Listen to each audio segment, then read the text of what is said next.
So, before I start, gonna throw out a few disclaimers, talk a little bit about my lesson plan, and then I'll get into actually doing the biologic reading.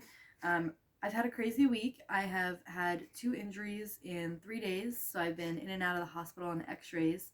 I hurt my wrist, and then I broke my toe, um, both doing boxing. So, needless to say, most of my week has been spent at work and on my free time at the doctor's office. So I'm feeling very unenergized today, and hopefully this turns out okay. I've decided to gather all of my favorite friends to do this reading with me because you know what? This is a kids' class. Kids like toys, and I like toys, so we're gonna stick with that. I have my crowd questions here and just a basic summary of my lesson plan just so I can have it within visual. But to quickly summarize about my lesson plan, I decided to take this off of 2 different thoughts. I decided to pick a book that's actually not meant for first or second grade. This is more of a fourth or fifth grade level book. It's definitely more abstract. Some people would probably feel like it's more of a middle school book than an elementary school book because of its abstraction. But the reason I chose it was a dual reason. The first one is I was born and raised in Russia, so my first language was not English. It was actually Russian. And in second grade, I had to take an English second language class, and actually that was first grade. And what I realized within the first year is reading was easy. By third grade, I was reading Harry Potter. That's how quickly I processed English reading and words and pictures.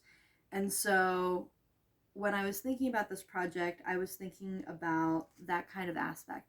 And then I also have a few friends who are speech pathologists, and something they mention, and I also recognize in my work working with mental health and disorders, is that there are a lot of individuals who can understand very big abstract thoughts and can connect those thoughts and have conversations about them, but may not actually be very good readers. And so this is kind of why I decided to take this book rather than a kid's book, because I'm focusing more on the older kids who have the ability to think and process information really well, but are missing that key piece of actually being able to read and connect what they're reading to either the pictures or the thoughts or the abstracts. So I have a friend doing the videos for me. I'll have her kind of try to zoom in on the book because the words are really little. But I will do a first reading of this all the way through, and then the second time I'll go through and ask the questions. And I will try to read it as if I'm reading to a class. And I'm actually going to move these guys so that I'm not reading upside down because the words are a little too small, and I'm no longer as talented a reader as I used to be when I read to my brother's second grade class many, many, many years ago. So this book is called Romany Free. It is by Robert Vivara, and the art is actually paintings by Fleur Cowles. So I'm gonna actually, this isn't on the book because as you can see, it's very well torn. This was a gift my friends had given me, so I want to try to take a little better care of it. So here goes nothing. Let's make sure I'm not upside down, which I was. Okay, so we're starting class. Alright guys, I am introducing a new book to you. I'm hoping you guys like it. It is pretty abstract, a little bit more intensive in terms of how you're connecting what you're reading to the pictures, as the pictures are not perfect representations of the words that you're going to read. So we're going to go through, we're going to read the whole book first, and then after that we are going to go ahead and ask questions and consider what we're reading, how it's connecting to the pictures, how it's connecting to your lives, and just take it step by step. So I'm going to move this off so I don't ruin it, and we'll get started. Let me move around here so I can read with you guys. All right. So, of course, first page, just Romany Free. There's the next one, the title, the author, the painter. Got our first little painting here, just very fun little bird. All right, starting with the first page. The sun will tell you how Romany unfree was my open road, that narrow gypsy path, thistle-lined with purple blossoms of despair. Sun, I saw you that closing day, listening while eastern breezes chorused in my ears, evening songs of longed-for solitude. Sun, you slowly rose while those sweet-voiced strangers wove through my tangled locks nests of curiosity. Fly free, glide free, their melodies moved in me, secret wishes for happiness. But how? I asked. My roots are twined to dancing bears and copper. I am of the open road, not the sky. Stork, high and calm on your tower, tell me, what is it to fly? A delight my featherless arms will never know. To free yourselves, no wings are needed, answered the lofty bird. Your mind alone will carry you high. Watch me as I rise, tower, rocks and awe, flowing upward through azure skies.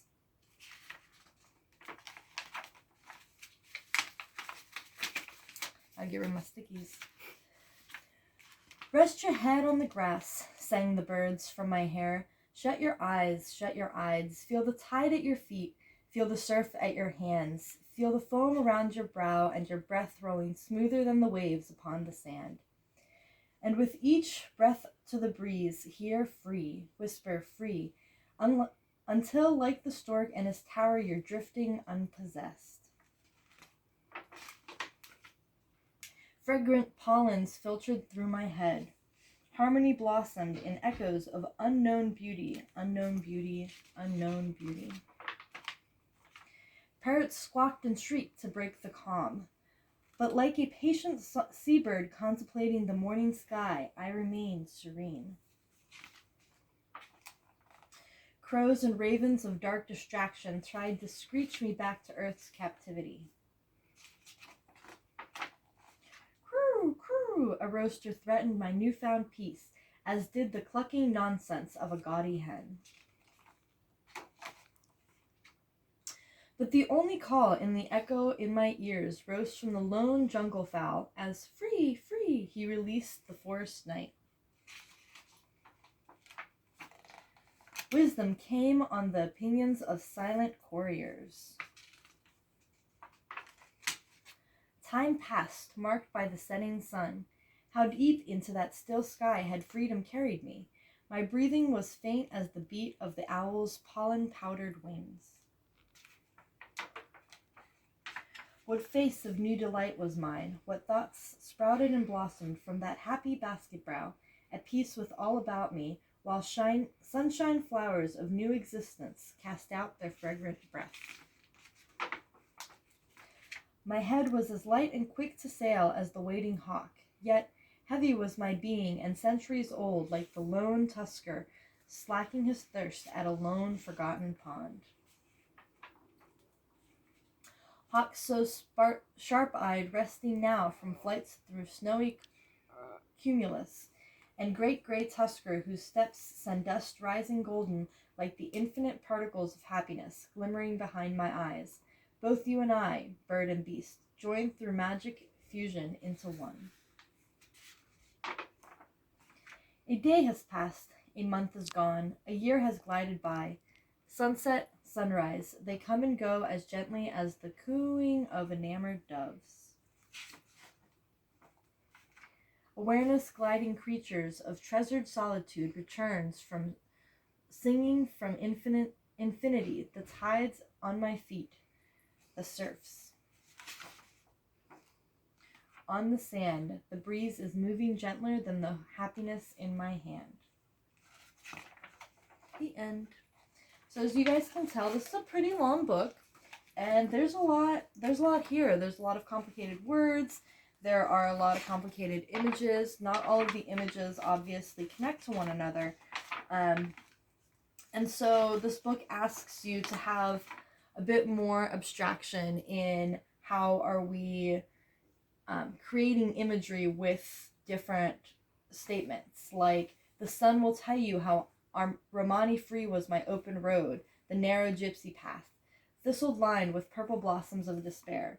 And yet nothing in this picture seems to necessarily look like purple blossoms or despair, and so we have to kind of consider, what is this trying to tell us, and what's this picture trying to tell us? So as we keep going, I would ask you guys to contemplate the words, but then also contemplate the pictures. So what do you see in this picture? Where would it take you? What kind of imagery is here that allows you to feel something like what Miss Romani is saying here at the end? Chorused in my ears, evening songs of longed for solitude. Does this look like solitude? What is this picture telling you guys? And of course, as she keeps going, we've got different pictures here. And this picture, of course, is going to connect us as we move forward, because when we get further in, we come to a point where she even says, rest your head on the grass, sang the birds from my hair. Which, where did we see that? Back here again. So we got, now our pictures are connecting to future thoughts. And so we're thinking, do we remember when we read this phrase where we saw this image? And was that a foreshadow to what's going on now? And then, of course, like, what is the breath trying to tell us? Here we see what? Hear free, whisper free, right? So if you think about it and then say it, like, what? Hear what? Whisper what? And just consider it from a different perspective and just kind of breathe with it. See what it creates for you. And then we've got pictures like this. In this line, of course, it says, harmony blossomed in echoes of unknown beauty. What does this picture represent to you? What does it make you feel? Does it feel harmonious? Is there harmony in the picture? What do you guys think?